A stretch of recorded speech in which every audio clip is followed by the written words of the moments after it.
அனைவருக்கும் காலை வணக்கம் உறவுகளே. பாருங்கள், நம்ம பப்பாளி பறிக்கிறதுக்காக எங்கே வந்திருக்கோம் பாருங்கள். பப்பாளி மரம் தெரியுதா? சின்ன செடி. போன வீடியோவில் பப்பாளி காட்டினேன் பாருங்கள். இப்போ பழுத்து வந்துருச்சு. 3 பழம் இருக்குது. அதாவது நம்ம இப்போ பறிக்க போகலாம் வாங்க.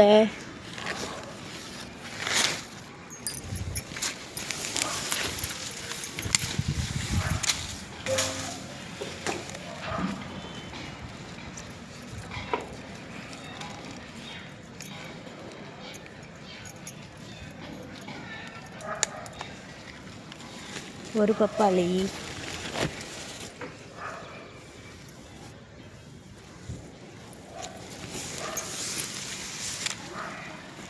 இது பெருசாக இருக்கே.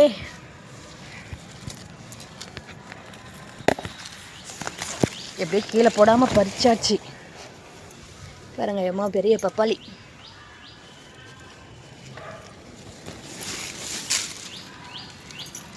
இன்னொன்று அந்த சைடு இருக்குது. போன கீழே வச்சாதான் அதை பறிக்க முடியும். ஓகேவா? கொஞ்ச நேரம் போன கீழே வச்சிட்றேன்.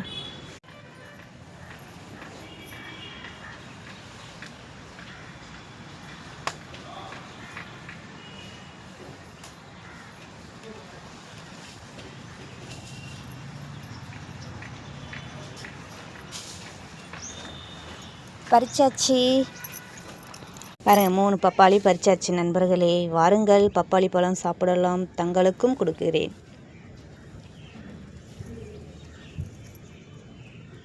எப்படி இருக்குது பப்பாளி பாருங்கள். இதில் விதையே இருக்காது நண்பர்களே. சூப்பராக இருக்கும், செம்ம டேஸ்ட்டு. இதே எல்லாத்தையும் கூடையில் எடுத்து வச்சு வீட்டுக்கு கொண்டு போயிடலாம்.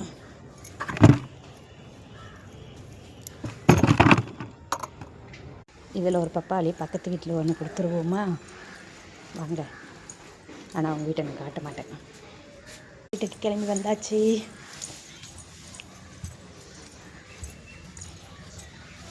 இதுக்கு இப்போயே அறுத்து உப்பு மிளகுதல் போட்டும் சாப்பிடலாம்.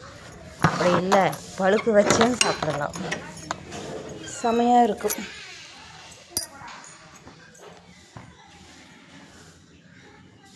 இந்த வீடியோ உங்களுக்கு பிடிச்சிருந்தா கமெண்ட் பண்ணுங்கள், லைக் போட்டு சப்போர்ட் பண்ணுங்கள்.